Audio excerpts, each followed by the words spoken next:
السلام علیکم ورحمۃ اللہ وبرکاتہ، نحمده ونصلی علی رسولہ الکریم، اما بعد فاعوذ باللہ من الشیطان الرجیم، بسم اللہ الرحمن الرحیم، رب اشرح لی صدری ویسر لی امری واحلل عقدۃ من لسانی یفقہوا قولی۔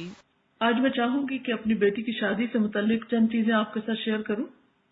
ایک حدیث کے مطابق جب کسی ایسے نوجوان کا رشتہ آئے کہ جس کے دین اور اخلاق سے تم مطمئن ہو تو نہ کرو، ورنہ زمین میں فساد ہوگا۔ اسی چیز کو مد نظر رکھتے ہوئے جب میری بیٹی کا رشتہ آیا تو ہم نے بچے کے دین اور اخلاق کو سامنے رکھتے ہوئے فوراً ہی فیصلہ کر لیا۔ حالانکہ اس وقت اس کی کوئی جاب بھی نہیں تھی، لیکن جب سیکنڈ لاسٹ سیمسٹر کا امتحان دیا اور آخری سیمسٹر اس کا جنوری میں شروع ہو رہا تھا، اس میں یہ ہوا کہ جس دن نکاح ہوا اس دن اس کو کال آئی اور نکاح کے 2 دن بعد اس نے ایک انٹرویو دیا اور ساتھ ہی اس کی جاب بھی ہو گئی۔ اب یہ کہ دوپہر 12 بجے سے رات 8 بجے تک جاب پہ جائے گا اور صبح میں اپنا آخری سیمسٹر جو ہے وہ پورا کرے گا۔ تو میں نے تو یہ بھی کہا کہ آپ اس کی فکر نہیں کریں، مریم آپ کو بالکل تنگ نہیں کرے گی، کوئی مطالبہ نہیں کرے گی، اور میں نے مریم سے بھی کہا کہ تم نے بالکل پریشان نہیں کرنا کسی بھی چیز کے لیے، اور اس کو یکسوئی کے ساتھ پڑھنے دینا ہے۔ اور میں نے کہا کہ آپ دیکھ لیں، اگر آپ سمجھتے ہیں کہ پڑھائی اور جاب دونوں ساتھ چل سکتی ہے تو پڑھیں، اگر نہیں چل سکتی تو پہلے آپ اپنی اسٹڈیز کو کمپلیٹ کر لیں، اس کے بعد آپ اپنی جاب دیکھ لیں، کیونکہ رزق جو ہے وہ اللہ کے ذمہ ہے۔ انسان جب مال اور دین میں سے 2 کا انتخاب کرے تو میں سمجھتی ہوں کہ دین کا انتخاب کرنا چاہیے، کیونکہ دین کے ساتھ مال تو مل جائے گا لیکن مال کے ساتھ دین کا آنا اس کی کوئی گارنٹی نہیں۔ نبی صلی اللہ علیہ وسلم نے فرمایا کہ 4 چیزیں خوش قسمتی کی علامت ہے: نیک بیوی، کھلا گھر، نیک ہمسایہ، اچھی سواری، اور 4 چیزیں بدبختی کی علامت ہیں: بری بیوی، برا ہمسایہ، بری سواری اور تنگ گھر۔ عورت سے 4 چیزوں کے پیش نظر نکاح کیا جاتا ہے: اس کے مال و دولت کی وجہ سے، حسب نسب کی وجہ سے، یا خوبصورتی کی وجہ سے، یا اس کی دینداری کی وجہ سے۔ اے انسان تیرے ہاتھ خاک آلود ہوں، دیندار عورت سے نکاح کرنے میں کامیابی حاصل کرو۔ ہمیں سوچنا چاہیے کہ آخر اللہ کے رسول صلی اللہ علیہ وسلم نے دینداری ہی کو کیوں دیکھا اور کیوں معیار بنایا؟ آپ نے فرمایا مسلمانوں میں غریب لوگ مالداروں سے 500 سال پہلے بہشت میں جائیں گے۔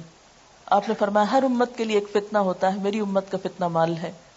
پھر اسی طرح برادری اور خاندان کو دیکھا جاتا ہے کہ کیا ذات ہے۔ یقین مانی مجھے ابھی تک یہ پوچھنے کا یاد ہی نہیں رہا کہ ان کی ذات کیا ہے۔ کسی نے جب مجھ سے پوچھا کہ ان کی ذات کیا ہے تو پھر مجھے خیال اچھا میں پوچھوں گی، اور میں جب سوچتی میں پھر بھول جاتی تھی، اور ابھی تک بھولی ہوئی ہوں، کیونکہ یہ ذات اور برادریاں تو صرف پہچان ہے انسان کی، اس سے بڑی پہچان جو ہے وہ اس کی دینداری اور اخلاق ہے۔ اور سب آدم سے اور آدم مٹی سے بنائے گئے، اس لیے کوئی کتنی بھی بڑی ذات سے ہو اصل تو سب کی ایک ہے۔ پھر اسی طرح حسن و جمال یہ بھی اللہ کی دین ہے، ہر ایک کو اللہ نے پیدا کیا اور اپنی مرضی سے بنایا، کسی پر بھی اعتراض کی کوئی گنجائش نہیں۔ اللہ جیسے چاہتا ہے صورتیں پیدا کرتا ہے، لیکن اللہ کے نزدیک جو عزت والا ہے وہ تقوی والا ہے۔ پھر یہ کہ اچھے ساتھی کے لیے دعا بھی کرنی چاہیے، استخارہ کرنا چاہیے، چھان بین یا معلومات لینی چاہیے، اور اگر پہلے سے معلوم ہو اخلاق اور کردار کا تو مزید تجسس اور پیچھا نہیں کرنا چاہیے، کیونکہ کوئی بھی انسان فرشتہ نہیں ہوتا، دنیا میں فرشتوں کی تلاش محال ہے۔ اور اچھے ساتھی کے لیے جو دعائیں ہیں اس میں ایک تو یہ قرآنی دعا ہے، اور دوسری حضرت موسیٰ علیہ السلام کی رب انی لما انزلت الی من خیر فقیر۔ پھر استخارہ ہے، اور استخارہ سے کوئی غیب کی خبریں نہیں پتہ چلتی، استخارہ جو ہے وہ اللہ تعالیٰ سے ایک مشورہ ہے کہ اللہ تعالیٰ اگر یہ کام اچھا ہے تو ہمارے لیے آسان کر دے، اور اگر اچھا نہیں تو ہم سے پھیر دے۔ اس میں دعا استخارہ بھی دی گئی ہے CD میں، تاکہ لوگ اگر اسے دیکھیں تو آئندہ اپنے استعمال میں لا سکیں۔ پھر اس میں یہ ہے کہ عموماً جب رشتے کیے جاتے ہیں تو لوگ بہت آرٹیفیشل باتیں کرتے ہیں، جھوٹ سے کام لیتے ہیں، یا یہ کہ لوگوں کے اندر بگاڑ پیدا کرتے ہیں، تو اس سے بھی بچنا چاہیے۔ مشورہ صرف اس سے کرنا چاہیے جو آپ کو صحیح مشورہ دے، اور صرف اس تک بات پہنچائیں جس نے آپ سے مشورہ لیا ہے۔ یہ نہیں کہ آپ irrelevant شخص سے پوچھا، پھر اس نے ایسی باتیں آپ کو بتائیں اور پھر ان باتوں کو کھولنا شروع کر دیا اور رشتہ لیتے لیتے لوگوں کو آپس میں لڑا کے اور فساد ڈال دیا۔ یہ عموماً جو ہمارے ہاں دیکھا جاتا ہے وہ درست نہیں۔ اسی طرح یہ ہے کہ لڑکی کو دیکھ لینا چاہیے اگر لڑکے کی خواہش ہو، اور اس میں یہ ہے کہ تصویر بھی دکھائی جا سکتی ہے اور سامنے بھی دیکھا جا سکتا ہے، لیکن یہ ہے کہ اگر ممکن ہو تو پہلے سے دیکھ کر پھر پیغام بھیجا جائے، یا یہ کہ جب سب بات طے ہو جائے تو پھر آمنے سامنے لا کے دکھایا جا سکتا ہے۔ آپ صلی اللہ علیہ وسلم کو حضرت عائشہ کو دکھایا گیا تھا خواب میں۔ پھر یہ ہے کہ منگنی جب ہو جائے، بات طے ہو جائے، اور اس میں آپ کو یہ بتا دوں کہ منگنی کے موقع پر ہم نے ایسا نہ تو کوئی تقریب کی، نہ ہی کسی تحفوں کا تبادلہ کیا، نہ ہی انگوٹھی پہنائی، نہ انہوں نے انگوٹھی پہنائی، نہ ہم نے، نہ کوئی کپڑے وہ لائے، نہ ہم نے کپڑے بھیجے، نہ ہی کچھ اور. ہوا یہ کہ جب زبانی کلامی بات پکی ہو گئی تو اس کے بعد نیکسٹ ڈے جیسے خوشی کے موقع پہ کچھ پھول وہ لے کر آئیں مریم کی جو ساس ہے. جی یہ بھی بتاتی چلو کہ وہ ہماری 3rd بیچ کی اسٹوڈنٹ تھی اسلام آباد میں، اور عائشہ جو شروع میں یہاں پر کلاس انچارج کے طور پہ کام کرتی تھی وہ ان کی بیٹی ہیں، اور ان لوگوں کو کافی سال سے میں جانتی تھی، اس لیے کوئی ایسی اس میں مزید بات نہیں تھی کسی بھی پریشانی کی. تو الحمدللہ چلتے پھرتے میں ہی بات طے ہو گئی، اور جواب میں ان کی مدر کے لیے خوشبو لے کر گئی، لڑکے کے لیے نہیں، کیونکہ مائیں جو ہیں وہ بچوں کو جنم دیتی ہیں، ان کی تربیت کرتی ہیں، ان کے لیے اتنی تکلیفیں اٹھاتی ہیں. اس لیے مجھے یوں محسوس ہوتا تھا کہ یہ موقع ماں کے لیے بڑی خوشی کا ہوتا ہے نا جب بچوں کے کوئی رشتہ طے ہوتا ہے. ٹھیک ہے بیٹے کے لیے تو بعد میں بھی کچھ ہو جائے گا، لیکن پہلے ماں کا دل خوش کرنا چاہیے. اس لیے اس موقع پر جب جوابی طور پر میں واپس گئی تو پھولوں کی بجائے ایک خوشبو چھوٹی سی لے کر گئی. پھر اسی طرح یہ ہے کہ لڑکے اور لڑکی کی تنہائی میں باتیں نہیں ہونی چاہیے، ٹیلی فون پہ لمبی لمبی گفتگو درست نہیں، چیٹنگ درست نہیں. آپ صلی اللہ علیہ وسلم نے فرمایا عورتوں سے تنہائی میں ملاقات کرنے سے باز رہو.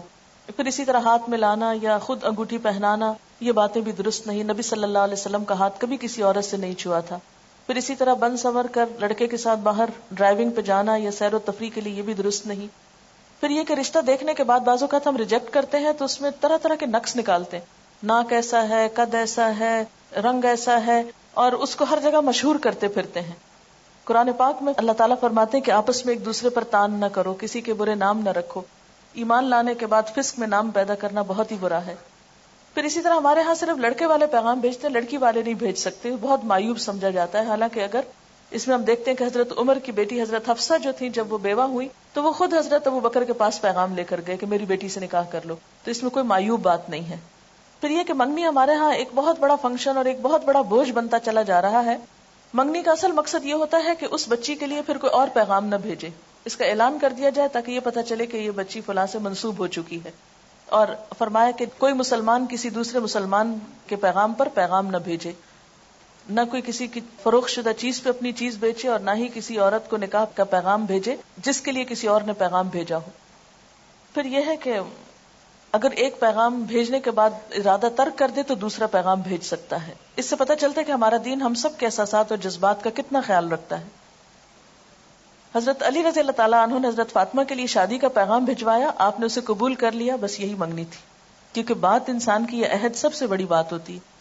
مردوں کے لیے سونے کی انگوٹھی پہننا جو ہے وہ درست نہیں. آپ نے فرمایا کہ تم میں سے کوئی شخص آگ کے انگارے ہاتھ میں پہننا چاہتا ہے تو وہ سونے کی انگوٹھی پہن لیتا ہے. پھر اسی طرح جہیز، بہت سے لوگوں نے یہ سوال کیا کہ آپ نے جہیز میں کیا دیا. بات یہ ہے کہ بلیو می، میں اس سارے عرصے میں ایک دفعہ بھی بازار نہیں گئی. کچھ مریم کو ضرورت کی چیزیں چاہیے تھی، مریم یہاں نہیں تھی، جیسے جوتے لانے تھے تو تیمیہ یا اسما کے سائز پہ ادریس صاحب ساتھ چلے گئے اور یہ لوگ جا کے جوتے لے آئے. اور اسی طرح کسی کے ساتھ ان کو بھیج کر کچھ ضروری چیزیں جو تھی وہ لی گئی. باقی یہ کہ اسلام آباد کا گھر جب سے میں آئی ہوں ایک طرح سے پیک پڑا تھا.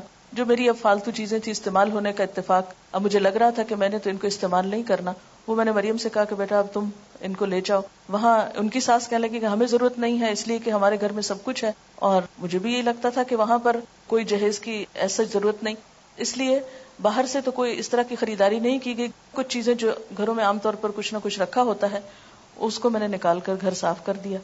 تو جب وہ کہتے تھے کہ یہ ہم کس طرح سنبھالیں تو میں کہتے ہیں یہ آپ مجھ پر احسان کریں گے اگر میرے سے یہ چیزیں جو ہے ہٹ جائیں تاکہ میں یہاں آؤں تو مجھے اب سب کچھ خالی خالی صاف ستھرا نظر آئے کہ میں اپنا کام زیادہ بہتر طور پہ کر سکوں. تو الحمدللہ ایسا کوئی فرنیچر نہیں، کوئی کچھ نہیں، بلکہ اس کی جو بڑی نند ہے عائشہ، انہوں نے ان کا جو بیڈ روم ہے اس کا فرنیچر لیا، اور اسی طرح چھوٹی موٹی چیزیں کچھ گفٹ تھے رشتہ داروں کی طرف سے تو اس میں کام چل گیا. لیکن کوئی ایسی تیاری کہ اس طرح کی لمبی چوڑی شاپنگ یا وہ چیزیں نہیں تھی.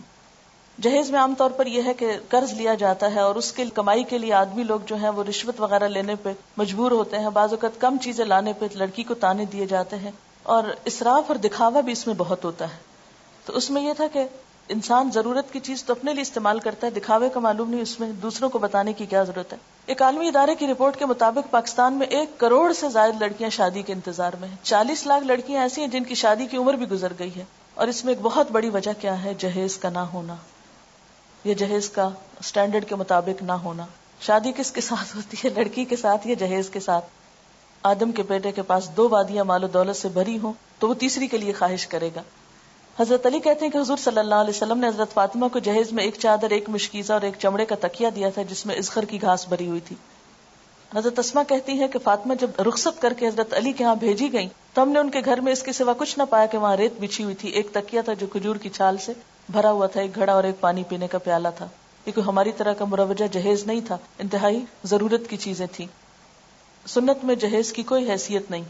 اور حضرت علی کے لیے وہ چیزیں بھیجنا بھی کس لیے تھا کہ آپ حضرت علی کی بھی کفالت کرتے تھے. گھر کی ضروریات کا انتظام کرنا لڑکی کے والدین کی نہیں، خود لڑکے کی ذمہ داری ہے. اس موقع پر لڑکے کو الٹا مہر دینا ہوتا ہے، اور اس کے لیے بھی ہم نے کوئی ایسی قرارداد طے نہیں کی کہ کتنا ہوگا اور کیا ہوگا. اور انہوں نے پوچھا بھی ہم سے کہ آپ کے ہاں کیا ہوتا ہے. ہم نے کہا ہمارے ہاں کچھ بھی نہیں ہوتا، جو آپ کرنا چاہیں آپ خوشی سے کر سکتے ہیں. عموماً جہیز اس لیے دیا جاتا ہے کہ لڑکی کو وراثت میں حصہ نہ دینا ہو، جبکہ وراثت میں حصہ دینا فرض میں ہے اور جہیز دینا نہ نفل ہے نہ سنت ہے. یہ ویسے اپنی خوشی کی بات ہے، تحفے کے طور پر کچھ بھی آپ دینا چاہیں یا گھر صاف کرنے کے لیے تو وہ دے سکتے ہیں. پھر کچھ رسومات ہمارے ہاں بہت رواج پا گئی ہیں. شادی سے کچھ ہفتے پہلے یا اس کے بعد تاریخ مقرر کرنے کی جو رسم ہوتی ہے. پھر اسی طرح یہ ہے کہ وقت بھی ضائع ہوتا ہے، پیسوں کی بھی ناقدری، عبادات میں کوتاہی. تو الحمدللہ اس موقع پر کوئی نماز، کسی نماز میں تاخیر نہیں ہوئی، کوئی ایسا اسراف اور دکھاوا نہیں ہوا، کوئی سٹیج نہیں تیار کی گئی تھی، اس کے بغیر بھی شادی ہو گئی. پھر اسی طرح کوئی پیلا جوڑا نہیں پہنایا گیا، بلکہ میں نے شدت سے منع کیا تھا کہ ایسا کوئی رنگ مجھے نظر بھی نہ آئے.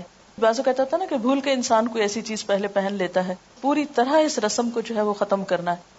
اب یہ دیکھیں، یہ 2 تصویریں ہیں، ایک انڈین تصویر ہے اور ایک پاکستانی. دونوں میں کیا فرق نظر آ رہا ہے آپ ہی پہچان سکتے ہیں، مجھے تو پہچان نہیں ہو رہی. پھر جہیز کی نمائش، یہ بھی 2 کمپیریزن ہے.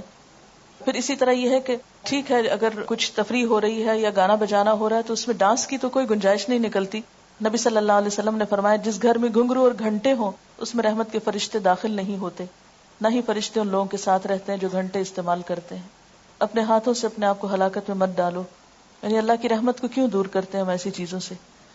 آپ نے فرمایا اس امت کے لوگوں پر زمین میں دھنسانے، شکلیں مسخ ہونے اور پتھروں کی بارش برسنے کا عذاب آئے گا. مسلمانوں میں سے کسی نے عرض کیا یا رسول اللہ صلی اللہ علیہ وسلم یہ کب ہوگا؟ آپ نے فرمایا جب گانے بجانے والی عورتیں ظاہر ہوں گی، آلات موسیقی عام استعمال ہوں گے اور شرابیں پی جائیں گی. ترمذی کی روایت ہے. پھر اسی طرح مہندی کی تقریب میں ایک دوسرے پہ طنز، برا بلا کہنا، مذاق اڑانا، یہ بھی اسلامی تعلیمات کے برعکس ہے. پھر اسی طرح مہندی کے موقع پر کھانوں کا اہتمام جو ہے اور اس میں خصوصی ڈیکوریشن یلو کلر میں، یہ تو درست نہیں، لیکن مہندی لگانا درست ہے. اس موقع پر ایسا کیا تھا کہ ہاسٹل کی سب بچیوں کو ہم نے اکٹھا کر لیا تھا باہر سے. صرف میری بہنیں تھیں، مریم کی جو نندیں ہیں انہوں نے مریم کو مہندی لگائی اور میں نے ہاسٹل کی سب بچیوں کے ہاتھ پہ کچھ کچھ لگایا. اوٹ پٹانگ لکیریں ادھر ادھر تھوڑا تھوڑا. ایک بات بتانا میں بھول گئی کہ مریم چونکہ وہاں تھی تو میں نے کہا کہ کچھ کام تم شروع کرو، فارغ نہیں بیٹھو. تو کلاس نے اسماء الحسنہ نہیں ابھی پڑھے تھے، 2 کلاسز اس وقت وہاں چل رہی ہیں، ایک تعلیم القرآن کورس کی اور ایک دوسری. تو اس نے ان کو اسماء الحسنہ سکھانے شروع کی، جیسے اسماء یہاں پر یہ صورتوں کے نام وغیرہ سکھاتی. تو جو آخری دن تھا، یعنی شادی کا جو دن تھا، نکاح کا دن، اس دن اس کا بس صرف ٹائم ٹیبل تھوڑا تبدیل کیا تھا کہ صبح صبح اس کی کلاس تھی، لیکن یہ کہ اس دن بھی اس نے پڑھایا. پھر اسی طرح یہ ہے کہ کھانوں میں بہت زیادہ اسراف ہوتا ہے. قرآن پاک میں اللہ تعالیٰ فرماتے وَلَا تُبَذِّرْ تَبْذِيرًا إِنَّ الْمُبَذِّرِينَ كَانُوا إِخْوَانَ الشَّيَاطِينِ وَكَانَ الشَّيْطَانُ لِرَبِّهِ كَفُورًا. فضول خرچی نہ کرو، فضول خرچ لوگ شیطان کے بھائی ہیں اور شیطان اپنے رب کا ناشکرا ہے. یعنی پیسے کا ضیاع محض دکھاوے میں اور اسراف میں، یہ شیطان کو خوش کرنے والی بات ہے، رحمان کو نہیں. اور اس میں اب ضرور آپ کو انتظار ہوگا کہ مریم نے پہنا کیا تھا. اس کو سفید رنگ کا جوڑا پہنایا تھا جس میں پنک کلر کی پائپنگ دوپٹے پہ لگی ہوئی تھی اور کچھ پنک کلر کی کڑھائی تھی اور پنک کلر کے موتیوں کا ہار تھا. یہ شادی کے موقع پر جو فنکشن تھا اس میں پہنایا تھا. اس کے بعد یہ ہوا کہ جب نکاح ہوا، تقریب ختم ہوئی، دعا ہوئی اور اس کے بعد یہ لوگ چلے گئے واپس. بعد میں جو ہمارے مہمان تھے انہوں نے کچھ کھانا کھایا اور اس میں یہ تھا کہ جو ہاسٹل کی بچیاں تھیں ان کو ہم نے کھانے میں شریک کیا. باہر سے ایز سچ ہم نے کھانے کے لیے لوگوں کو نہیں بلایا تھا، رشتہ داروں کو تو obviously سب جمع تھے، ان کو کھانا تھا، کچھ دوست بھی، لیکن باقاعدہ اس طرح کی تقریب نہیں تھی یا کھانے کے انویٹیشن جس طرح عموماً دیے جاتے ہیں وہ نہیں تھے. اس کے بعد یہ تھا کہ میں یہ چاہتی تھی کہ مریم سب نمازیں وغیرہ پڑھ لے اور عشاء کی نماز پڑھنے کے بعد اس کی رخصتی ہو تاکہ نماز میں کوئی حرج نہ آئے، کیونکہ اگر دن کو یہ چلی جاتی ہے 5-7 منٹ کے راستے پہ تو گھر تھا 10 منٹ کا ہارڈلی راستہ ہوگا جہاں اس کو جانا تھا. تو میں نے کہا کہ ابھی جا کے اگر سارا دن بیٹھی رہے گی, ذرا وہاں جھجکے گی یا اور لوگ بھی ہوں گے, تو بہتر ہے کہ یہ اپنا ریلیکس ہو, آرام کرے گھر میں اور اس کے بعد جائے. یہاں ایک بات بتاؤں کہ اس موقع پہ مریم نے کوئی ناخن نہیں بڑھائے اور نہ ہی ناخنوں کے اوپر کوئی خاص چیز ایسی لگائی. اس کے بعد یہ تھا کہ رات کو اس کو دوبارہ پھر جب بھجوانا تھا تو اس کے لیے تیار کیا گیا تھا, تو اس موقع پر اس کو گولڈ پہنایا. اور چونکہ اب وہ اپنے شوہر کے لیے تیار ہو رہی تھی, نمائش کے لیے نہیں, تو میری چوڑیاں, جو کہ میرا سائز اب ہیوی ہو گیا ہے, تو میری ہی چوڑیاں کچھ رکھی ہوئی تھی کیونکہ مجھے تو بازار جانے کا اور کچھ بنوانے کا موقع نہیں تھا, تو ان کو میں نے اس کو دیا. اسی طرح میری اپنی کچھ جیولری پڑی ہوئی تھی, کچھ اس کے لیے گفٹ وغیرہ تھے, تو وہ اس کو پہنا کے اس کے ساتھ یہ تھا کہ رخصت کیا. اس میں یہ تھا کہ کسی خاص بیوٹی پارلر سے نہ کسی کو بلایا اور نہ ہی وہ کسی بیوٹی پارلر میں گئی اور نہ ہی اس کے لیے کوئی بہت اہتمام تھا. یہاں یسرا اور ایک آمنہ, ان کی مدر میری اسٹوڈنٹ ہے فرسٹ بیچ کی, تو دن میں انہوں نے اس کو تیار کیا تھا. شام میں میری ایک اور لسنر ہے, وہ بہت عرصے سے مجھے پیچھے تھی کہ میں نے کچھ آپ کے لیے کرنا ہے, تو مجھے کسی نے کہا کہ وہ بہت اچھی دلہن تیار کر لیتی ہیں, تو میں نے کہا کہ ٹھیک ہے آپ انہیں کو بلا لیں. تو شام کے وقت انہوں نے اس کو تیار کیا. شام کے وقت اور کچھ لوگ نہیں تھے, صرف میرے بہن بھائی تھے اور میرے سسرال کے سب لوگ تھے. اور اس میں جو ٹائم تھا کہ 8:30 بجے رخصت کرنا ہے, اور جب یہ لوگ پہنچے لینے کے لیے, اس وقت پھر کوئی خاص ہنگامہ نہیں ہوا. مریم سے میں نے کہا خود چلو, اور خود چل کے خیر گاڑی تک پہنچی, اس کو بٹھایا. کوئی رونا دھونا نہیں, کوئی چیخنا چلانا ہنگامہ نہیں, کوئی مصنوعی قسم کے آنسو نہیں, کچھ نہیں. لیکن دل میرا جو تھا بہت ہی, جسے کہتے ہیں نا کہ جسم کا ایک ٹکڑا انسان الگ کرتا ہے, کیونکہ حالانکہ مجھے پتا ہے پھر ملے گی یہ سب, لیکن ایک ان نون کسی میرے اندر اداسی تھی, یا ایک جیسے ایک محبت, یہ خون کا رشتہ ہوتا ہے, وہ ایک طبعی سی چیز ہے. لیکن الحمدللہ نارملی ان کو رخصت کیا, اور اس موقع پہ میں نے دعا پڑھی, استودعکم اللہ دینکم و امانتکم و خواتیم عملکم, اور ان کو بھجوا دیا. اور جو سب سے مشکل پارٹ تھا وہ یہ تھا کہ میں اپنے داماد سے حجاب کیسے اتاروں. مجھے اس قدر شرم آ رہی تھی, اس قدر شرم, کیونکہ اس دن تو میں نے خیر اتارا نہیں, وہ باہر ہی تھا بیچارہ, اندر تک نہیں آیا. لیکن اگلے دن جب صبح میں مریم ساتھ آئی تو مجھے یہ تھا کہ اب میں کیا کروں. میں چادر لی تھی, تھوڑا سا نیچے کیا, پھر تھوڑا سا, پھر تھوڑا سا, تو لیکن اس کے سسر جو ہیں ان کے سامنے میں ابھی تک نہیں جا سکی, کیونکہ میری ہمت نہیں پڑتی تھی کہ میں کس طرح ان کے سامنے, جو کہ وہ الہدا میں پہلے سے ہی الہدا کی تعمیر کرنے میں وہ کافی ایکٹیو رول ادا کرتے رہے ہیں. ہم جب یہاں آ گئے کراچی تو پیچھے سے چونکہ ادریس صاحب وہاں نہیں ہوتے تھے, تو پھر بہت سے مسائل جو مرد حل کرتے ہیں تو اس میں وہ بہت ماشاءاللہ کام کرتے رہے وقتاً فوقت. جب انہیں بلایا وہ اسی وقت اٹھ کے آ جاتے تھے, تو ان کے ساتھ کئی ایک میٹنگز پہلے ہو چکی تھی. اب مجھے شرم یہ آ رہی تھی کہ پھر میں ان کے سامنے بیٹھوں اور منہ سے کھول کے بیٹھوں, لیکن یہ ہے کہ ظاہر ہے کہ اب ایک رشتہ ہے, تو انشاءاللہ نیکسٹ میٹنگ میں پھر بیٹھیں گے. اس کے بعد یہ تھا کہ جیسے میرے رشتہ دار اور کچھ اور لوگ گفٹ وغیرہ لے کر آئے تھے. باقی تو میں نے چونکہ انوائٹ نہیں کیا تھا, اور میرا مقصد یہی تھا کہ لوگوں کو کچھ لانے کی تکلیف نہ ہو. اسٹاف کے لوگوں میں سے میں نے کسی ایک کو مقرر کیا ہوا تھا کہ اسٹوڈینٹس میں سے اگر کوئی گفٹ لے کر وہاں پر آئے تو اس کو بہت پیار سے, بہت اچھے طریقے سے سمجھا دیں کہ یہ اس طرح کی شادی تو ہو نہیں رہی, تو آپ ایسا نہیں کریں. لیکن یہ کہ جو میرے بہت کلوز جاننے والے اور رشتہ دار لوگ تھے وہ جو کچھ لے کر آئے, تو مجھے یہ تھا کہ یہ پھر یہاں کیا کرے گا. کچھ چیزیں تو مریم کے ساتھ چلی گئیں, اور کچھ آنے سے پہلے الحمدللہ میں اپنی الماری بالکل خالی کر کے, صاف کر کے, حساب چکا کے, یعنی جو رشتہ دار وغیرہ آئے تھے ان کو واپسی پہ میں نے, جیسے مہمان کا ایک حق ہوتا ہے, اس حق کے طور پر انہی چیزوں کا تبادلہ کر کے ادھر کی ادھر, ادھر کی ادھر, ادھر کی ادھر, سب کی سب چیزیں تقریباً نکال دی. اور ریلیکس ہو کے, بالکل فارغ ہو کے, میں 29 کو پھر ولیمہ تھا اور 31 کو میں یہاں آ گئی, کیونکہ میرا ارادہ یہ تھا کہ 1 جنوری کو ہم دوبارہ سے اپنا کام پراپر طریقے سے شروع کریں.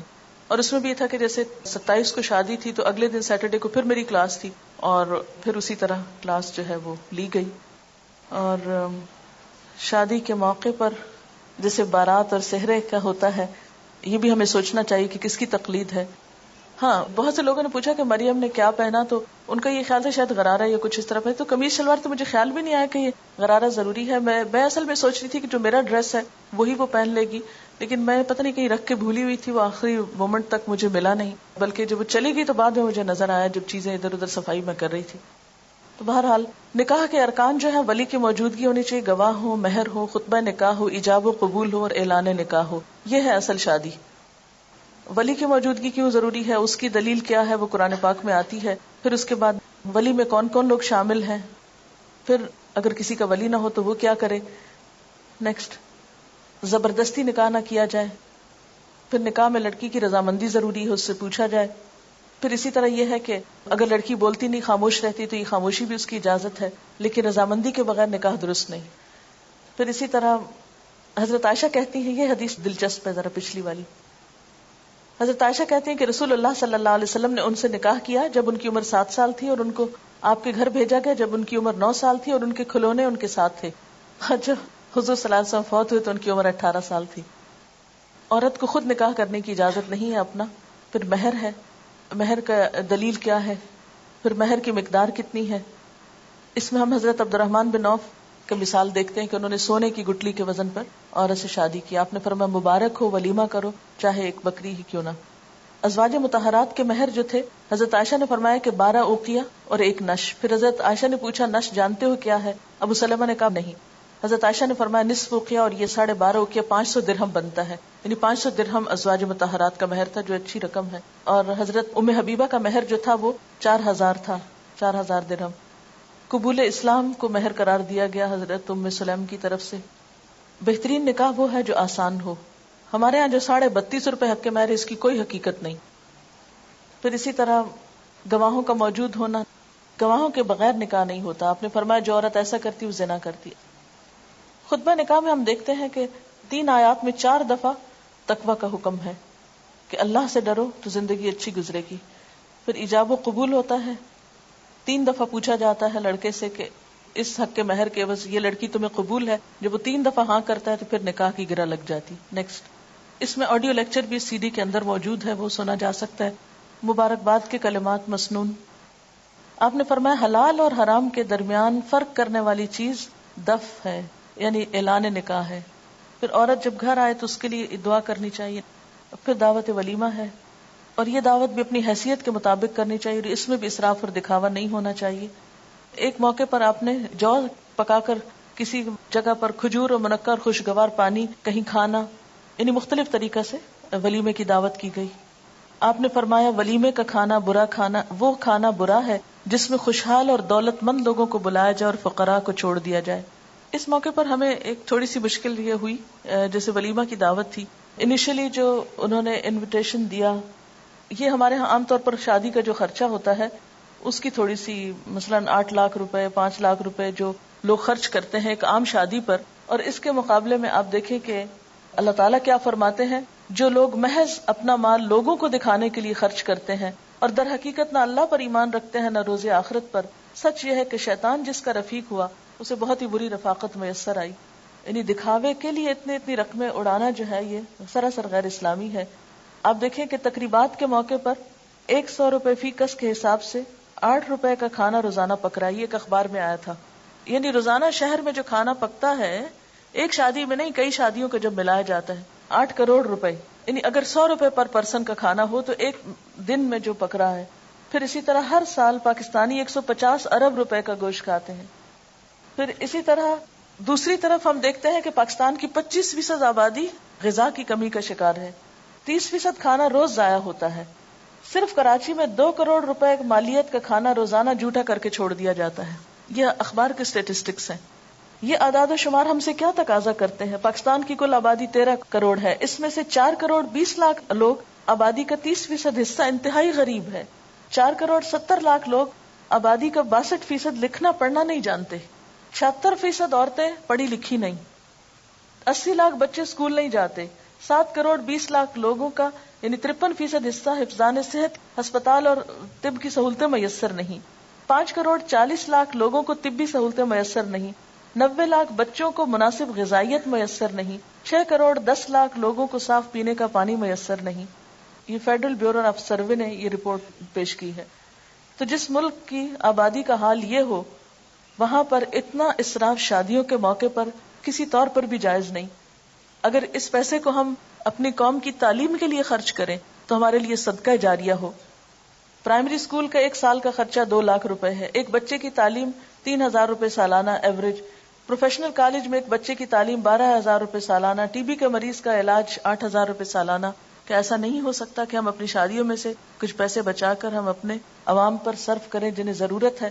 تو جو لوگ اپنے مال اللہ کی راہ میں صرف کرتے ہیں ان کے خرچ کی مثال ایسی ہے جیسے ایک دانہ بویا جائے اور اس سے 7 بالیں نکلیں، ہر بال میں 100 دانے ہوں اسی طرح اللہ جس کے عمل کو چاہتا ہے افزونی عطا فرماتا ہے، وہ فراخ دست بھی ہے اور علیم بھی ہے۔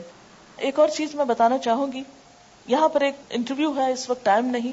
ہماری ایک اسٹوڈنٹ تھی سارا، جو آئی ٹی ڈپارٹمنٹ میں کام کرتی تھی، ان کی شادی کس طرح ہوئی اور اس موقع پر کیا اچھی مثال پیش کی گئی، سی ڈی میں موجود ہے۔ جو لوگ یہ سی ڈی لیں، سی ڈی باہر فار سیل اب اویلیبل ہے، یعنی عام لوگوں کے لیے بھی اس کو پرنٹ کرا لیا گیا ہے۔ تو اس میں آپ دیکھیں کہ اگر اسی مال کو ہم اپنی دنیا اور آخرت سنوارنے کے لیے استعمال کریں، بنسبت اس کے کہ صرف ایک شادی کے موقع کو اپنی ذاتی خواہشات کی تکمیل کے لیے صرف اپنے دل کو یا اپنی آنکھوں کو ٹھنڈا کرنے کے لیے مال خرچ کریں، اس کی بجائے اگر ہم اسے باقاعدہ بہتر طرح استعمال کریں تو دنیا بھی ہماری بہتر ہو سکتی ہے اور آخرت بھی۔ اس میں صدقہ خیرات کر کے انسان کو بتانا تو نہیں چاہیے، لیکن تھوڑی سی مثال میں دوں گی کہ جیسے رشتہ داروں کا حق ہوتا ہے، تو میں نے کوشش یہ کی کہ شادی کے موقع پر جو گفٹ آئے ہیں وہ صرف مریم کو نہیں ملے بلکہ رشتہ داروں کو بھی ملے، اس کی کزنز جو ہیں یا ان کی جو اور رشتہ دار خواتین ہیں، جو بھی بچے یا بڑے یا جو بھی تھے، تو اس کو میں نے ان لوگوں کو بھی تقسیم کیا، اور یہ بھی میرے دل میں اللہ کی رضا تھی، نہ کہ یہ سوچا کہ ان کی طرف سے مجھے کچھ ملے یا یہ اگر کچھ لائے ہیں تو اس کا بدلہ ہو، نہیں، صرف ایک صلہ رحمی کے لیے۔ دوسرا یہ کہ مریم کو جیسے ولیمے کے موقع پر کچھ آنے والوں نے کچھ پیسے ویسے جو سلامی جس کو بولتے ہیں وہ دی، تو اگلے دن جب صبح میں آئی تو ایک لفافہ پکڑا ہو تو کہنے کہ ماما یہ الہدا میں ڈال دیں۔ میرا داماد بھی ساتھ تھا تو کہنے لگے کہ یہ ہم دونوں کی طرف سے الہدا کے لیے ہے۔ تو میں نے کہا کہ آپ لوگ ایک نئی زندگی شروع کر رہے ہیں، آپ کو اپنی ایجوکیشن وغیرہ کے لیے بھی ضرورت ہوگی، تو آپ لوگ رکھیں اس کو، لیکن بالکل نہیں مانے اور بسد اصرار وہ پیسے جو ہیں وہ چھوڑ گئے۔ خیر میں نے بھی نہ پوچھا کہ کتنے ہیں اور نہ میں نے خود گنے، میں نے الہدا کی انتظامیہ کے حوالے کیے، اور اس طرح زندگی کا ایک آغاز کیا گیا۔ اس کے بعد یہ تھا کہ جب صبح ملنے کے لیے آئے ہیں تو میری کلاس کا وقت تھا، میں تھوڑا سا بیٹھی ہوں اور اس کے بعد میں نے معذرت کی، میں نے کہا کہ میری کلاس کا وقت ہے، تو میرے داماد کہتے ہیں کہ نہیں آپ ضرور جائیں، اور میں کلاس میں چلی گئی۔ تو میں نکلنے لگی تو میں نے کہا کیا مریم بھی آ سکتی ہے، کیونکہ شادی کے بعد شوہر کی اجازت ضروری ہے، چاہے وہ بچے ہیں اپنے، لیکن پھر بھی جو ادب آداب ہیں ان کا لحاظ ضروری۔ کہتے کیوں نہیں، انشاءاللہ ضرور۔ تو وہ باہر پھر مردوں میں چلے گئے اور مریم جو ہے وہ کلاس میں میرے ساتھ نیکسٹ ڈے پر نیچے بیٹھی۔ تو پھر اس کے بعد یہ تھا کہ چونکہ کھانے کا وقت ہو رہا تھا، ان لوگوں کو جانا تھا، کچھ اور مہمان وغیرہ بھی تھے ان کے ہاں، تو پھر وہ بیچ میں کلاس کے اٹھ کے چلی گئی۔ لیکن یہ کہ مجھے نہیں پتا چلا کہ شادی کے ساتھ جو تعلیم کا سلسلہ ہے، یہ جو کام ہے، وہ کسی طور پر بھی متاثر نہیں ہوا، اس لیے کہ جن لوگوں کے ساتھ رشتہ جوڑا وہ بھی دین کو سمجھنے والے، مقصد کو سمجھنے والے، اور وقتاً فوقتاً اس کی تعلیم و تبلیغ میں شریک بھی رہے ہیں۔ اس لیے الحمدللہ کسی موقع پر کوئی تکلف نہیں، کوئی بیڈ فیلنگ نہیں۔ ان میں اللہ کا کتنا شکر ادا کروں کہ میرے آنسو اس پہ نہیں تھمتے کہ اللہ تیرا کتنا شکر ہے کہ تھرو آؤٹ رشتہ لینے سے لے کر شادی کے یعنی آخر میں جو میں ان کو خدا حافظ کہہ کے آئی ہوں، اس سارے موقع تک ایک مرتبہ بھی اللہ کا 1000 لاکھ دفعہ شکر ہے کوئی بیڈ فیلنگ دونوں فریقین کے درمیان نہیں ہوئی۔ ورنہ عام طور پر کیا ہوتا ہے کہ شادی ہونے سے پہلے یا شادی کے دن یا شادی کے بعد کوئی نہ کوئی بہانہ ڈھونڈ لیا جاتا ناراض ہونے کا، یا کوئی بہانہ ڈھونڈ لیا جاتا ہے ایک دوسرے کو ستانے کا یا پریشان کرنے کا۔ اصل حقیقی خوشی اور سکون اور راحت اور آرام کس میں ہے؟ مال و دولت کے دکھاوے یا اسراف اور لباس اور ان چیزوں میں نہیں ہے۔ اصل خوشی یہ ہے کہ انسانیت کا احترام ہو، ایک دوسرے کی عزت کی جائے، ایک دوسرے کو اس کا مقام دیا جائے، ایک دوسرے کی قدر پہچانی جائے، اور اس کا پورا لحاظ رکھا گیا۔ الحمدللہ دونوں طرف سے رکھا گیا، اس میں میرا کوئی کمال نہیں ہے یا میری طرف سے نہیں ہے۔ اگر ظاہر ہے کہ وہ لوگ کوآپریٹ نہیں کریں تو ہم کیا کر سکتے ہیں، لیکن چونکہ رشتہ اگر دین کی بنیاد پر ہوتا ہے اور دین کی روح اور اسپرٹ کو جاننے والے لوگ موجود ہوں تو پھر بہت سے معاملات طے کرنے میں مشکل نہیں ہوتی۔ یعنی کسی بھی معاملے میں یہ نہیں ہوا کہ اگر ہم نے کہا ایسا کر لیتے تو انہوں نے کہا نہیں یہ تو ہو نہیں سکتا، یا انہوں نے کہا کہ ایسا کرتے تو ہم نے کہا یہ تو پاسبل نہیں، کہیں نہیں۔ دونوں فریقین نے ایک دوسرے کے ساتھ مکمل طور پر ہم آہنگی اور آپس میں اتفاق کا مظاہرہ کیا۔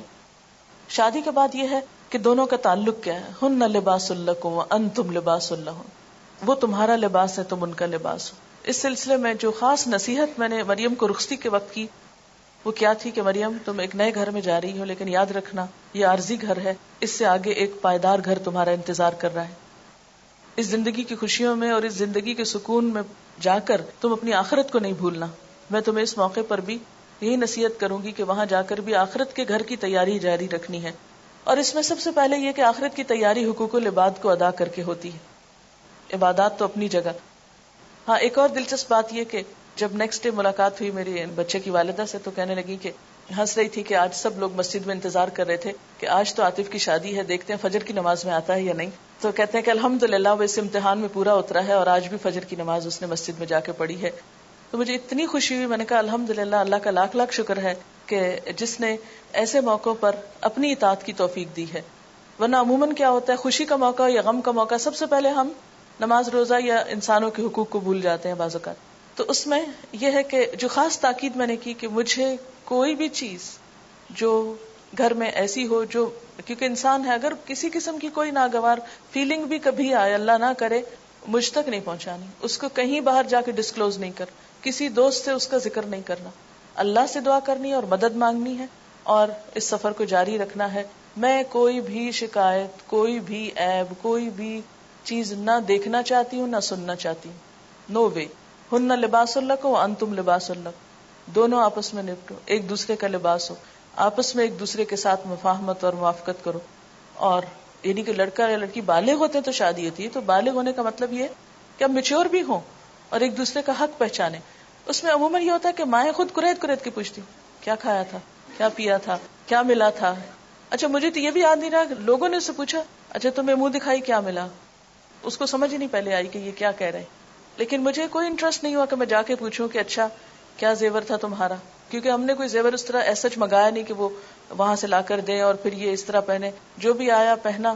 میں نے نہیں ایک دفعہ آنکھ بھر کے بھی نہیں دیکھا کہ کیا چیز ہے، اس لیے کہ جس کا ہے اس کو اللہ نصیب کرے.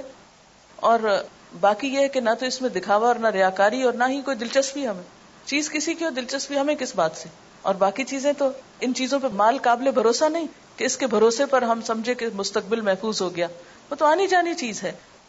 بھروسہ تو اصل اللہ کی ذات پر ہے کہ اسے راضی رکھا جائے، وہ ناراض نہ ہو، وہ اپنی رحمت کا دامن جو پھیلائے رکھے اور وہ منہ نہ موڑے ہم سے. بہرحال لباس جو ہے وہ خوبصورتی کا ذریعہ بھی ہے، عیب بھی چھپاتا ہے، آرام اور راحت کا سبب بھی ہے.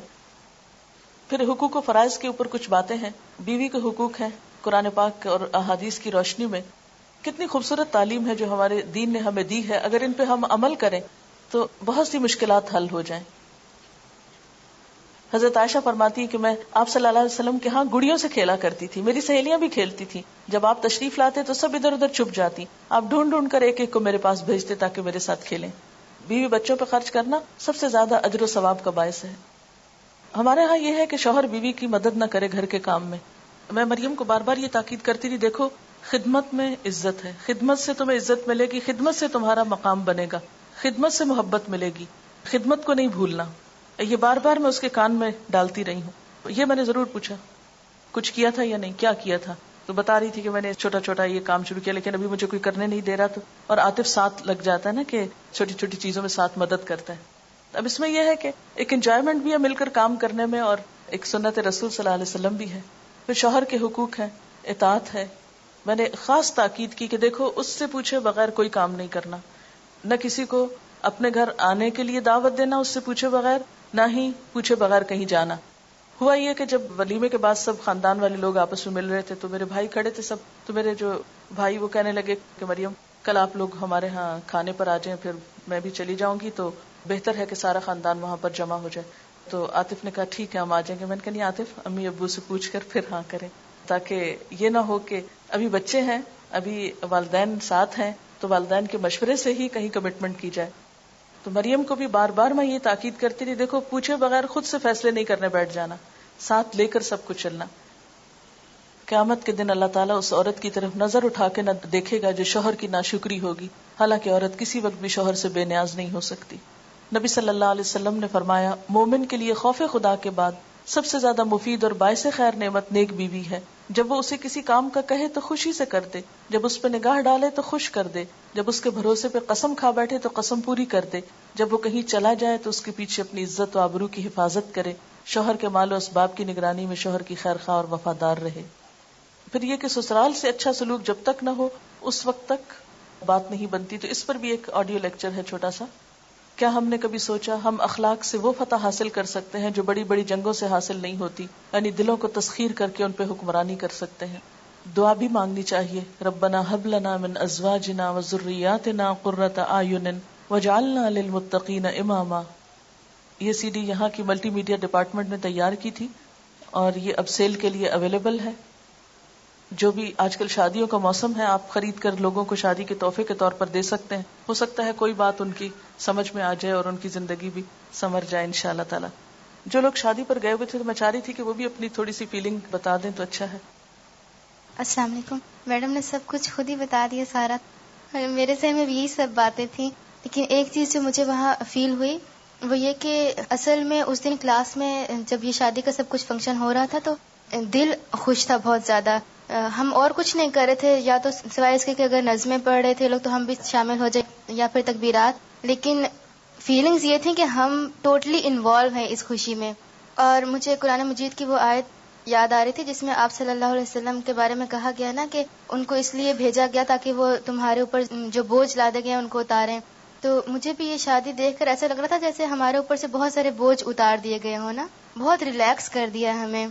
تو اسی وجہ سے اندر دل خوش تھا کہ بہت ہلکی شادی لگ رہی تھی, خوشی بھی بہت زیادہ تھی, اور کوئی مشکل اور کوئی بوجھ اس طرح کی کوئی چیز فیل نہیں ہو رہی تھی. اس کے علاوہ میں نے میڈم سے بہت سیکھا اس میں یہ کہ ایک تو میڈم کی خوشی سے کہ عموماً مائیں بہت غمگین اور اس طرح کی نظر آتی ہیں, لیکن الحمدللہ کہ ان کو دیکھ دیکھ کے اور بھی زیادہ خوشی ہو رہی تھی. اور پھر جب کھانے کا ٹائم تھا ہمارا تو سب لوگ کھانا کھا رہے تھے, مہمان وغیرہ جو یہاں سے کچھ لوگ گئے ہوئے تھے اور بھی جو کچھ لوگ مہمان کے طور پہ آئے ہوئے تھے, تو میڈم خود ان سب کو دیکھ رہی تھی. میں کھا رہی تھی اور میں نے ایک دم دیکھا جب میڈم ادھر ادھر گھوم رہی ہیں, پوچھ رہی ہیں کہ آپ لوگوں نے لیا یا نہیں لیا, آپ کو کچھ چاہیے یا نہیں چاہیے. تو مجھ سے کھایا نہیں جا رہا تھا, مجھے سمجھ نہیں آ رہی تھی کہ میں اٹھ کے ان کو بٹھاؤں, کیسے ان کو کہوں کہ میں چیک کرتی ہوں. لیکن ہر کوئی منع کر رہا تھا میڈم کو کہ آپ لیں, آپ بیٹھے, لیکن وہ ہر ایک کپ کے پاس جا جا کر خود چیک کر رہی تھی. تو میں نے بہت سیکھا کہ ہم بالکل ایسے موقعوں پر کاموں سے فارغ ہو کر بیٹھ جاتے ہیں نا, ایسے موقعوں پر بھی اتنی مصروفیت کے باوجود بھی ان چیزوں میں خود انوالو رہنا. تو اور یہی چیز میں نے ولیمے میں بھی میڈم سے بہت سیکھی کہ تھوڑی دیر ایک جگہ میڈم بیٹھ رہی تھی اور جب ایک ہلکا بن جاتا تو میڈم ہاتھ چھوڑ کے کسی اور جگہ پہ جا کے بیٹھ جاتی. جب وہاں پر مزید ایک ہلکا بنتا, کچھ باتیں کراتی تو پھر کہیں اور چلی جاتی. ایسے جب کھانے کا ٹائم ہوا تو سب کو میڈم نے خود کہا کہ آپ لوگ اٹھیں اور لیں. الگ سے میڈم نے اپنے لیے کھانا نہیں لگوانے دیا کہ الگ ٹیبل لگے اور وہاں پہ بیٹھ کے کھائیں. تو اور خود میڈم نے پھر اپنے لیے کھانا لیا جس طرح باقی سب مہمان لے رہے تھے, تو اسی طرح میڈم نے خود ڈالا بھی لیا بھی.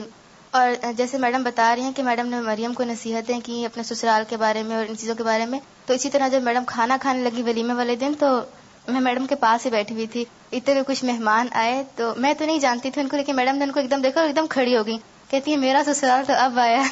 اور میڈم فوراً آگے گئی اور جا کے وہیں اپنی سب چیزیں چھوڑ کے اور جا کر ان کو ملی, اور پھر اپنی ساس کو انہوں نے آ کے بٹھایا چیئر پہ, اور باقی سب لوگوں کا مجھے بھی بتایا کہ میری فلاں میری یہ ہیں, فلاں میری یہ ہیں.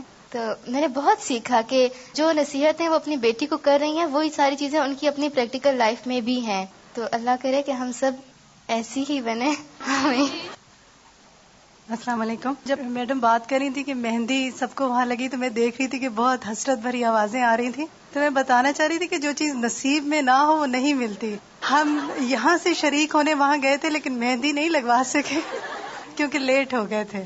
دوسری بات یہ کہ ایک اور جو ایکسپیرینس میں شیئر کرنا چاہوں گی وہ یہ کہ جب جن دنوں یہ شادی تھی وہیں پر مجھے ایک اور شادی اٹینڈ کرنے کا اتفاق ہوا نیکسٹ ڈے اپنے عزیزوں میں. وہ بالکل روایتی شادی تھی, وہی 10 دن چلنے والی, اور اس میں جس دن شریک ہوئی وہ شادی کا دن تھا. تو جو 10 دنوں میں ہو چکا تھا وہ سامنے آ چکا تھا. کافی اختلافی چیزیں مجھے نظر آ رہی تھی, شکوے شکایات کہ مہندی والے دن انہوں نے یہ کہہ دیا, مایوں میں یوں ہو گیا, اور اینڈ جو ہے وہ نکاح والے دن ہوا کہ چھوٹی چھوٹی سی باتوں پر اختلافات ہونے لگے. مثلا یہ کہ مہر پہ پہلے تھوڑا سا اختلاف, اس کے بعد جو چیز ایک بہت عجیب لگی وہ عموماً ہمارے ہاں شادیوں میں ہوتی ہے, وہ یہ ایک رسم ہے کہ شادی میں لڑکی کے ساتھ کوئی نہ کوئی اس کے ساتھ جاتا ہے.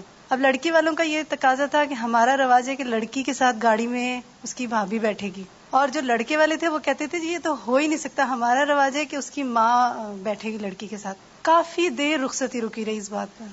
میں اتنا دکھ ہو رہا تھا مجھے دیکھ دیکھ کے کہ یہ وہ چیزیں اصل یعنی یہ شادی کی دیکھنے والی یا کرنے والی یہ کام نہیں ہے کہ جن پر ہم اختلاف لے کے بیٹھے ہوئے.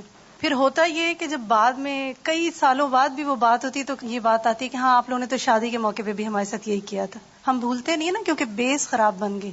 واپس جب ہم آئے ہیں تو جو ایک اور ایکسپیرینس ہے وہ یہ کہ سب سے زیادہ جو سوال مجھ سے پوچھا گیا, سب سے پوچھا گیا ہوگا وہ یہ کہ مریم نے پہنا کیا تھا.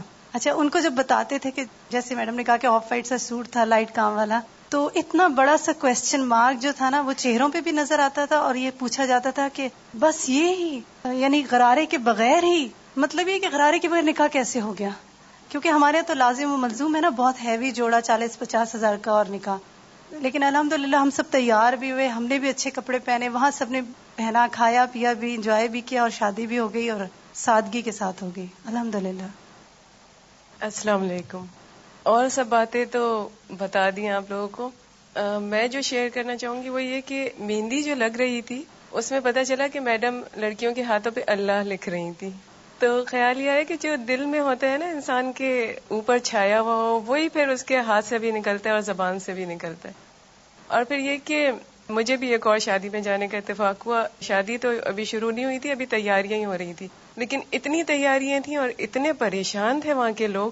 تو میں سوچ رہی تھی کہ یہاں پر ہمیں پتہ چلا کہ شادی کا مینیو بھی ایک دن پہلے ہی پوچھا گیا، ڈیسائیڈ کیا گیا، اور لوگ پریشان تھے کہ کیا مینیو ہوگا، لیکن میڈم بڑے آرام سے تھیں. اور ایک دن پہلے مینیو ڈیسائیڈ ہوا جو کہ گوشت کا سالن تھا اور مٹر چاول تھے، اور بہت ہی لذیذ بنا ہوا تھا کھانا. اور زیادہ پرلطف بات یہ تھی کہ میڈم ہماری میزبانی کر رہی تھی اور اٹھا کے پوچھ رہی تھی. اور مجھے یہ خیال آ رہا تھا کہ یہاں ہم اپنے استاد کی مہمان بننے میں اتنے خوش ہیں، تو جنت میں جب اللہ تعالیٰ ہماری مہمانی کریں گے تو ہم کتنے خوش ہوں گے. اور پھر یہ کہ شادی میں یوں ہی ہوتا ہے نا کہ ہم چاہتے ہیں کہ ہم کو امپورٹنس ملے، ہم جاتے اس لیے ہیں نا. اور ہوتا یوں ہے شادیوں میں کہ لوگ لڑکے لڑکی والے اپنے میں مصروف ہوتے ہیں، ایک دوسرے کو دیکھتے ہیں، ایک دوسرے کے کپڑے دیکھتے ہیں. یا ایسا کوئی جھنجھٹ نہیں تھا نا ایک دوسرے کے کپڑے دیکھ کے پریشان ہو. ہم لوگ کا سفر کراچی سے شروع ہوا، اس وقت سے لے کر اینڈ تک میڈم کو اپنے مہمانوں کی بڑی فکر تھی. وہ کب آئے، کہاں بیٹھے، کیسے رہے، انہوں نے گھوما پھرا یا نہیں، اور کیا کیا کیا، وہ سب چیزیں ہم لوگوں نے بہت زیادہ انجوائے کی. السلام علیکم ورحمۃ اللہ وبرکاتہ. مریم کی شادی بالکل آل ٹوگیدر ایک بہت ڈفرینٹ ایکسپیرینس تھا، اور مزاحمت اور سب لوگوں کی طرح مجھے بھی بہت شوق تھا. اور یہ آنر لینا کہ میڈم جو ہے ہماری میزبان ہوں، یہ ساری چیزیں بہت زیادہ مجھے فیسینیٹ کری تھی. اللہ تعالیٰ نے مجھے وہاں پہنچا بھی دیا. جو چیز مجھے سب سے زیادہ خوبصورت اور اچھی لگی اور دل چاہا کہ یہ ایسی چیز سارے معاشرے میں ہو، وہ یہ تمام غیر ضروری چیزیں جن کے پر ہم اتنا ایمفیسائز کر دیتے ہیں اور اصل چیز جو لڑکی کی تربیت ہے وہی بھول جاتے ہیں. اور اس میں میڈم کو میں نے ایک ایسی ماں کے رول میں دیکھا. مجھے معلوم ہے اداس تھی میم، یہاں تک آنے کے بعد بھی اداس تھی، اور ان کو ریکور ہونے میں یہ پورا ہفتہ لگا ہے، آئی نو دیٹ. لیکن انہوں نے مریم کے سامنے جن جذبات کا اظہار کیا جو کہ اس کو حوصلہ دینے کے لیے بہت زیادہ فائدہ مند تھا. اور پھر میں نے دیکھا کہ جذبات پر کنٹرول، کہ چونکہ ماں خود ہی پریشان ہو کہ ہلکان ہو کہ لڑکیوں کو اتنا انسیکیور کر دیتی ہیں کہ وہ لڑکیاں جا کر اگر وہاں پہ سسرال سیکیور کرنے والی بھی ہو تب بھی وہ سیکیور نہیں ہو پاتی، کیونکہ ماں ہی انسیکیور کر رہی ہوتی ہے ان کو.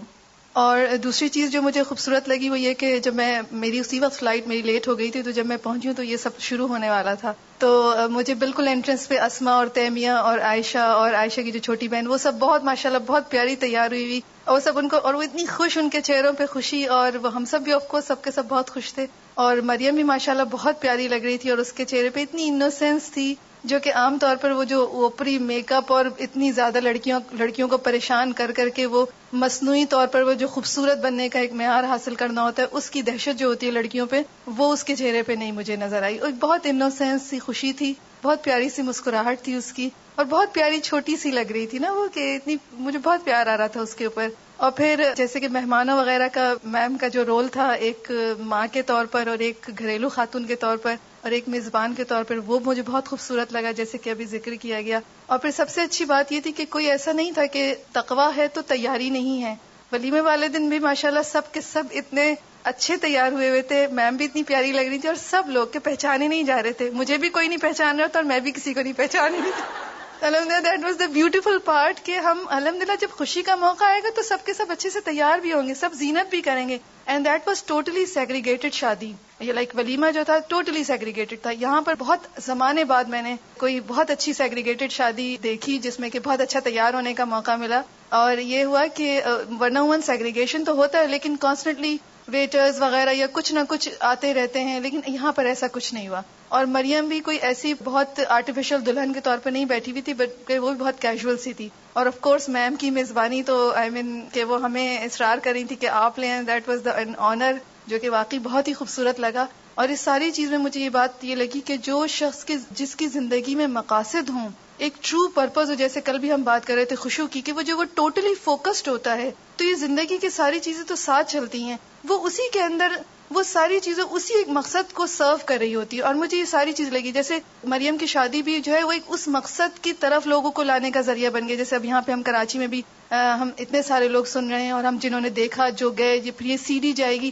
یعنی پھر وہ ساری چیزیں وہ سارے کام جو کہ عام لوگوں کی زندگی میں چلتے ہیں اسی طرح ان لوگوں کی زندگیوں میں بھی چلتے ہیں جن کی زندگی میں مقاصد ہوتے ہیں, لیکن پھر وہ سب کے سب اس مقصد کو سرو کرتے ہیں. اور اب میں نے دیکھا کہ بغیر کسی ایکسٹرا میڈم کو کوئی چھٹیاں نہیں لینی پڑی یا کچھ ایسا نہیں ہوا اور اس کے باوجود بھی وہ کام ہو گیا. اس کا مطلب ہے ایک بہت آسان اور خوبصورت کام جس کو ہم نے اتنا بھونڈا اور مشکل والا بنا لیا ہے کہ اس میں ساری توجہ وہ جو صرف ظاہری اس پہ رہتی ہے اور لڑکیوں کی تربیت یا ماں کا جو رول ہے یا خاندان کا جو رول ہے اس سے ہٹ جاتی ہے سب کی توجہ. جیسے کہ ابھی وہ بتا رہی تھی کہ لڑائیاں شروع ہو گئیں, اب اس میں کسی نے فوکس نہیں کیا کہ وہ جو لڑکی جا رہی ہے وہ جس لڑکی کی شادی ہو رہی ہے ان کو کیا کرنا ہے. اصل تو کام یہ ہے نا اس شادی کا. تو اللہ کرے کہ یہ شادی ایسی ہوئی ہو کہ جس کی وجہ سے بہت ساری شادیاں بہت اچھی ہو جائیں اور بہت ساری دعائیں ہماری ان دونوں کے لیے. اور مجھے ایئرپورٹ پہ آتے ہوئے میم کو وہ خداحافظ کرنے آئی تھی تو میں میڈم کو یہ دیکھ رہی تھی کہ میڈم نے بہت خوش اور نارمل اور بہت پرسکون سے انداز میں اس کو خداحافظ کر رہی تھی اور وہ دونوں بھی بہت خوش ماشاءاللہ لگ رہے تھے. تو بہت ساری دعاؤں کے ساتھ ہم سب کی دعائیں ان کے ساتھ ہیں اور اللہ تعالیٰ ہمارے معاشرے میں ایسی ہی شادیاں سمپل اور جو کہ انسانوں کے رویوں اور انسانوں کے جذبات اور بہترین اخلاق کے ساتھ اور شرافت اور دینداری کے ساتھ ہوں, ایسی ہی شادیاں ہوں. مریم اور میرا ساتھ کافی رہا کیونکہ ہم لوگوں کی ایج بالکل سیم ہے تو ہم لوگوں کی دوستی بھی بہت زیادہ ہے. اور اب جو مجھے لگتا ہے وہ یہ کہ میرے گھر ایک دوست آئی ہوئی ہے بس, اور کچھ بھی نہیں. ایک نند اور بھابھی کا کانسیپٹ بالکل نہیں ہے. جب ابھی فرحت آنٹی نے کہا کہ نند آ رہی ہے تو مجھے بہت عجیب سا لگ رہا تھا کہ پتہ نہیں کیا چیز آ رہی ہے. بالکل دوستوں سا رویہ ہے ہم لوگوں کا. اور میری چھوٹی بہن کہہ رہی تھی کہ پتہ نہیں جب مریم آئے گی تو میں اس طرح لیٹ سکوں گی کہ نہیں اس بیڈ پہ یا نہیں. اور وہ شاید اگلا ہی دن تھا کہ وہ اس طرح لیٹی ہوئی اور کہہ رہی تھی اس میں یاد ہے نا میں تمہیں کہہ رہی تھی کہ میں اس طرح لیٹ سکوں گی کہ نہیں. اتنی یعنی جلدی فرینکنیس ہو گئی کیونکہ ہم لوگوں کے مائنڈ سیم تھے, ہم لوگوں کی باتیں سیم تھی اور ہم لوگوں کا ایم انشاءاللہ سیم ہے اور سیم رہے گا.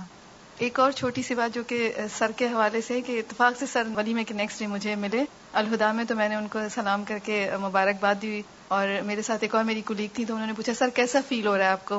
تو انہوں نے کہا کہ تھوڑی دیر وہ رکے پھر کہنے لگے کہ ایک پلا پلایا بیٹا مل گیا.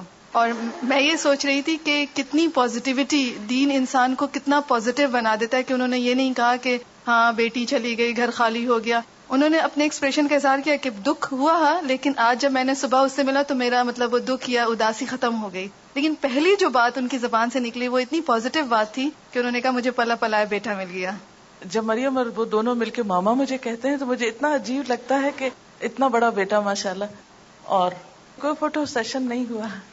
مجھے بس تھوڑا سا افسوس یہ تھا کہ میرا انیشلی پروگرام یہی تھا کہ اس کلاس میں یہاں پر سب ہوگا, لیکن بس اللہ کو شاید یہی منظور تھا کہ وہاں جا کر مجھے لگا کہ مریم تھوڑا سیٹل ہو رہی ہے موسم کے اعتبار سے. اور پھر میں نے کہا کہ اب اس میں مجھے پھر ایک بلا وجہ کا تکلف لگا کہ مریم کو واپس لاؤں, خود آؤں. اور ساتھ یہ ہے کہ یہ سب لوگ وہاں سے ٹریول کر کے یہاں آئے, یہاں سے صرف نکاح کر کے پھر واپس جائیں, پھر ولیمہ کریں. موسم کا اتنا فرق ہے, ان لوگوں کے لیے پریشانی ہوگی. تو میں نے کہا کہ ہم نے تو آنا ہی ہے ولیمے پہ, کیوں نہ ہم یہیں آ جائیں اور یہیں سے نکاح ہو جائے. تو اس سہولت کو دیکھ کے پھر میں نے, اور پھر یہ کہ میری بھی اور ادریس صاحب کی سب رشتہ دار اور فیملی وغیرہ جو تھی وہ اسی طرف رہتے ہیں, تو مجھے یہ تھا کہ ان سب میں سے کچھ کو تو کراچی آنا پڑے گا. بےچارے آئیں گے اور رہ بھی نہیں پائیں گے اور پھر الٹے پاؤں واپس پھر جائیں گے, پھر وہاں ولیمہ اٹینڈ کریں گے, تو سب کو زحمت دینے والی بات ہے. لیکن یہ کہ انشاءاللہ اگر اللہ تعالیٰ نے پھر کوئی موقع زندگی میں دیا یہاں تو کسی اور موقع پر صحیح انشاءاللہ. السلام علیکم. الحمدللہ مجھے بھی موقع ملا جانے کا. بالکل ڈفرینٹ ایکسپیرینس تھا. جو کچھ دیکھا وہ مجھے ایسا لگتا ہے میں بتا نہیں سکوں گی. اور الحمدللہ اتنی خوشی تھی کہ کئی بار آنکھوں میں آنسو آتے تھے, اور کہ اللہ تعالیٰ اس دنیا میں آج کل کے دور میں اس طرح کی شادی کو, یعنی جو کچھ میڈم اس سے پہلے نکاح کے درس میں جو کچھ کہتی رہیں تو وہ انہوں نے عملی طور پہ کر کے دکھایا. اور سب سے بڑی بات یہ ہے کہ وہاں کا پریمیسز مجھے بہت اچھا لگا. الہدا کا جو سارا سیٹ اپ ہے وہ بہت اچھا تھا. اور دعا میری ہر دم یہی رہی کہ اللہ تعالیٰ ہمیں اس طرح کی یہاں پر بھی ایک جگہ عطا فرمائے. آپ سب لوگ اس دعا کو ضرور کیا کریں. ٹھیک ہے, جزاک اللہ. عام طور پر مجھے کاموں میں رات کافی دیر ہو جاتی ہے سونے میں, لیکن حیرت کی بات ہے کہ شادی سے ایک رات پہلے میں تقریباً رات 9 ساڑھے 9 بجے سو گئی. اور پتہ نہیں مجھے نیند آنے لگی اور نماز مجھے نہیں پڑھنا تھی، تو میں نے کہا چلے میں تھوڑا سا لیٹ جاتی ہوں. جو ہی لیٹی تو میں گہری نیند سو گئی اور سویرے اٹھی. تو میں سوچ رہی تھی کہ عام طور پر شادیوں پر لوگوں کی نیند کتنی خراب ہوتی ہے اور کتنے رات کو دیر سے سوتے ہیں، پھر صبح کی نماز نہیں ہوتی، پھر دن میں نمازیں جاری ہوتی ہیں. اس سے ایسا لگا کہ جیسے میں کافی پچھلے دنوں ٹریول کر رہی تھی، پہلے اسلام آباد تھی، پھر کراچی آئی، موسم بدلا، پھر واپس اسلام آباد.